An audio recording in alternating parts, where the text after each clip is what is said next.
પોરબંદર મહાનગરપાલિકાની ચૂંટણીનો જંગ ચાલી રહ્યો છે। હાલ જે રીતે અંતિમ તબક્કામાં ચૂંટણી પ્રચાર છે, દરેક રાજકીય પક્ષોના ઉમેદવારો ચૂંટણી પ્રચાર કરી રહ્યા છે, ત્યાર પોરબંદર મહાનગરપાલિકાના વોર્ડ નંબર 5ના ભાજપના ઉમેદવાર ધર્મેશભાઈ પરમાર આપણી સાથે છે। ધર્મેશભાઈ, અમારા ચૂંટણીલક્ષી કાર્યક્રમમાં આપનું સ્વાગત છે। ખાસ કરીને તમે યુવા છો, ભાજપે આ વખતે યુવાનોને સ્થાન આપ્યું છે, તમારી યુવા તરીકેનું વિઝન શું રાજકીય ક્ષેત્રે? રાજકીય ક્ષેત્રે જોઈએ તો યુવાનોને આજે ખરે ઘણી મોટી સંખ્યામાં ઉમેદવારી આપી છે। યુવાનો આવવાથી જે કામની જે સ્પીડ હોય તે એક તો વધે, લોકોના પ્રશ્નો સાંભળવા, એના ઉપર કામ કરવું અને એ ઘણી સમસ્યાઓ એમાં નિરાકરણ લાવવામાં યુવાનો અગત્યનો ફાળો હોય છે।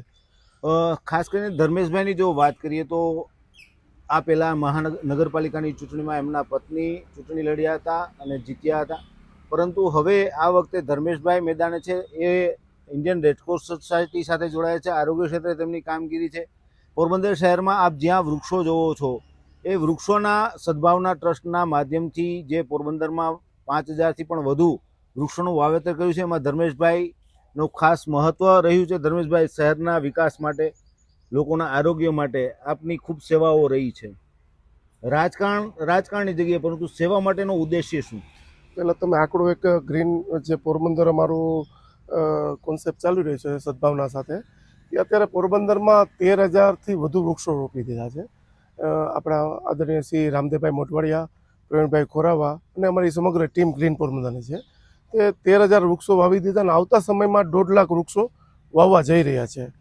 સાથે રેડક્રોસ સોસાયટીમાં જે અમે અગત્યના કેમ્પો ઘણા કરેલા છે, જે બાળકો સાંભળી અને બોલી ના શકતા એના માટે હિયરિંગ મશીનનો આપણે કેમ્પ કરેલો છે। કોઈને માણસને જન્મજાત કાટકોપટ હોય એના માટે આપણે પગના હાથના અવયવો માટે કરેલા છે। એવા ઘણા કામ અગાઉથી કરેલા છે અને પોરબંદર માટે આપણે જે પર્યાવરણ માટે આપણે જે બાપ દાદાએ જે વાતાવરણ આપ્યું છે એ આપણે આપણા છોકરાઓને એટલું તો આપી શકશું નહીં કદાચ, પણ આપણે એના કરતાં સારું આપી શકીએ એ માટે આપણે તૈયારી છે।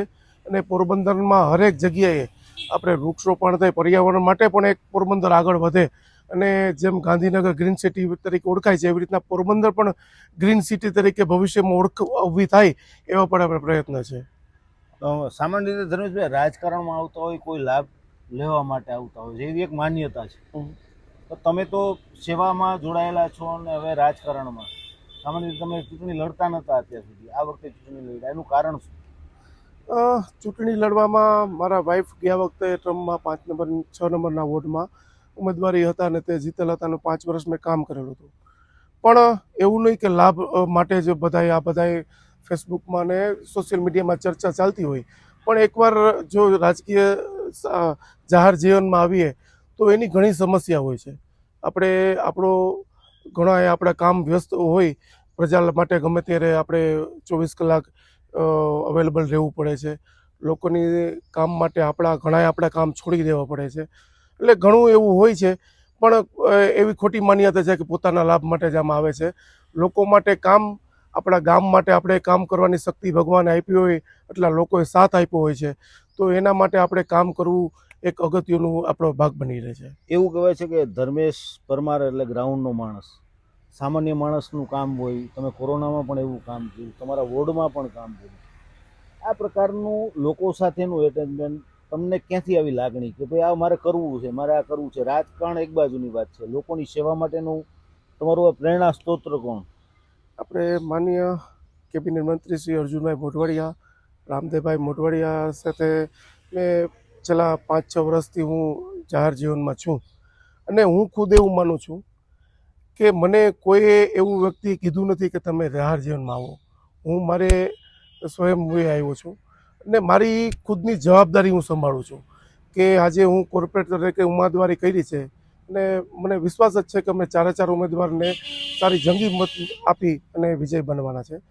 ત્યારે એના જે પાછળના જે કારણો હોય કે આપણે જે જવાબદારીઓ સંભાળી છે એને નિષ્ઠાપૂર્વક એને સંભાળવી જોઈએ। લોકોએ આપણે મત આપ્યા છે, એનું પ્રતિનિધિત્વ કરી આપણે લોકો વચ્ચે આપણે જવાના છે અને જે કંઈ આપણે મહાનગરપાલિકા લોકોની વચ્ચેનું એક આપણે તાર બન્યા છે, સેતુ બન્યા છે. તો એની આપણે જવાબદારી પૂરેપૂરી આપણે નિભાવવી જોઈએ. આપણે કાલ સવારના લોકો વચ્ચે ના નીકળીએ તો એ લોકો તો આપણે એની યારે ખોટું કર્યું કહેવાય. એટલે હું એવું વિચારું છું કે હું માનું પણ છું કે ગ્રાઉન્ડનું કોઈ પણ એક વ્યક્તિ આપણી અગર ફોન કરે અથવા આપણે બોલાવે તો એનું 100% આપણે એનું કામ કરવું જરૂરી છે, આપણી ફરજ માગે. આપણે ત્યારે પછી આપણે એને આવું કામ ના થઈ શકે ને એવા જવાબ આપણા માટે યોગ્ય નથી. આપણે જવાબદારી આપણે ખુદે ઉપાડી છે તો આપણે એનો જવાબ આપણે દેવો જોઈએ. સમાજ સેવાના જે બીનું વાવેતર આપણે કર્યું, હવે રાજકારણમાં વોર્ડમાં આવ્યા છો, એનું વાવેતર જે કર્યું એ વૃક્ષ બનશે ખરું? 100%. કેમ કે આપણે તમે મીડિયાવાળા બધાય સાક્ષી છો કે કોરોના સમયે આપણે જે કંઈ કીટ હોય, વિતરણ હોય કે કોઈ ઓમિડિફાઈડ હોય કે ઓક્સિજનના બાટલા હોય કે આપણે લાસ્ટ આપણે ડિઝાસ્ટર ટાઈમે જોયું હતું કે મેં 3 દિવસ સતત આટલા પાણીમાં રોજ 3 દિવસ સુધી સતત કામ કર્યું છે. 1200થી વધારે લોકો સુધી આપણે ફૂડ પેકેટ ડેઈલી મોકલતા ને એવું કેવું તો ના પડે એને હિસાબે હું થોડોક બીમાર બન્યો હતો અને 6 મહિના સુધી બેડ રેસ્ટે મેં ભોગવ્યું છે. પણ ઈશ્વરની કૃપા અને આપ સૌની બધાની આશીર્વાદ કે એનાથી પાછો ઊભો થયો છું અને લોકોની સેવા માટે જ ઊભા થયા છે. અને આપણે તમને 100% વિશ્વાસ કહે કે આપણે પરિવર્તન જે યુવાનો લઈ આવવાના છે અને નવી ટીમ જે આવી છે એનાથી ટૂંક સમયમાં જ પોરબંદરમાં એક એવો વાતાવરણ ઊભું થવાનું છે એટલે એના આપણે સાક્ષી બનશો. બધા લોકો ગ્રાઉન્ડ સુધી કામ જવાનું છે ને ગ્રાઉન્ડનું કામ ઉપર સુધી પહોંચવાનું છે ને એનું કામ નિવારણ આવવાનું છે એની હું ખાતરી આપું છું. ત્યારે તમારી જે ટીમ છે ભાજપની, એની સામે પણ બીજા રાજકીય પક્ષો છે. આવા સમયમાં અત્યારે ચૂંટણી પ્રચાર અને લોકોનો પ્રતિસાદ તમને કેવો મળે છે? લોકોનો પ્રતિસાદ અમને ખૂબ મળે છે. લોકોના વિશ્વાસથી અમને કહે છે કે ના, તમે ઉમેદવારી કરી છે, તમને યોગ્ય ટિકિટ મળી છે અને તમને જીતાડવાનો અમારો ધ્યેય છે. એટલે ખૂબ સારો પ્રતિસાદ મળે છે. ને સામે રાજકીય પક્ષ હું કહું તો વધારે તો વાત નહીં કરી, પણ ગ્રાઉન્ડનું કામ કર્યું હોય તો મત મળશે. ને હું ખુદ એવું માનું છું કે એકવાર આપણે આપણા મત મગાય ને બીજી વાર આપણા કામના મત મગાય. ને હું ખુદ એવું માનું છું કે મારા વિસ્તારમાં આપણે કુંભારવાડામાં પણ જશો તો ત્યાં તમને લોકો કહેશે મારા વિશે. અને નવો મારો વિસ્તાર છે ઝુંડાળા અને જીનપેસ અને મહારાજબાગ ને જે એમાં પણ મેં 20 વર્ષથી ખૂબ કામ કર્યું છે. એટલે ને ચેતનાબેન તિવારી જે પ્રમુખ હતા લાસ્ટના જિલ્લા પ્રમુખ છે અને એનીએ પણ ખૂબ એનું કામ કર્યું છે. એનું આપણે એનો મને પૂરો આશીર્વાદ ને લાભ મળશે જ એનો. છેલ્લો પ્રશ્ન ધર્મેશભાઈ, પોરબંદર સિટીને તમે કેવું જોવા માંગો, યુવા તરીકે પોરબંદરને કેવું જોવા માંગો? પોરબંદર સિટી તો આપણે એક જવાબદારીપૂર્વક આપણે કામ કરવું છે ને આપણે પ્રતિનિધિત્વ આપશે એટલે આપણું પોરબંદર સિટી કરતાં પોરબંદર આપણું ઘર છે ને હંમેશા માટે એક આપણું ઘર સુંદર અને સારું અને લોકપ્રિય હોય એવું બધાય તમે માનતા હશે ને હું માનું છું. એટલે પોરબંદર માટે આપણે ઘણાય સપના છે, ઘણું આપણે ચેન્જીસ કરવું છે. જેવું કે મારો વિસ્તાર ખાસ કરીને એવો છે કે અડધો વિસ્તાર રેસિડેન્ટ આવે છે, અડધો કોમર્શિયલ આવે છે. તો મારે બે તરફથી વિચારવું જોઈએ કે રેસિડેન્ટ માણસો માટે મારે અલગથી એક સુવિધા ઊભી કરવી જોઈએ. જેમ સુદામા ચોક, ખાક ચોક, બંગડી બજાર આવે છે તો એ કોમર્શિયલ વિસ્તાર માટે મારે પણ અલગથી એક વિઝન હોવું જોઈએ. અને પોરબંદર માટે આપણે ખૂબ મારા વિચાર સારા છે. આપણે એક સારું એક્વેરિયમ બનાવીએ જેથી ટુરિસ્ટ પોઈન્ટ આવે. મારો ખુદનો એક મેં મોવડી મંડળને પણ આપણે સૂચિત કર્યું હતું કે આપણે એક મોટું એક્વેરિયમ બનવું જોઈએ. એની સાથે જે ગુણવત્તાવાળી આપણે જે રોડ રસ્તા આપણે અત્યારે સારા છે જ, પણ આના કરતાં વધુ સારું આપણે મહાનગરપાલિકાની આપણે છાપ જોઈ હોય તો આપણે જે જગ્યાએ બેઠા છે ત્યાંથી 6 મહિના કે વર્ષ દિવસ પહેલાં અહીંયા 60% માણસોએ આ જગ્યાની વિઝિટ નહીં કરી હશે. પણ અત્યારે આપણે એવું વાતાવરણ જોયું છે, આપણું બાગ બગીચા સારું બન્યું છે કે લોકો બહારથી આવે તો આપણી શહેરની એક ઓળખ નવી ઊભી કરી, જેનાથી આપણે ટુરિઝમ ડેવલપમેન્ટ કરીએ, નવા ઉદ્યોગ ડેવલપ આનાથી થાય.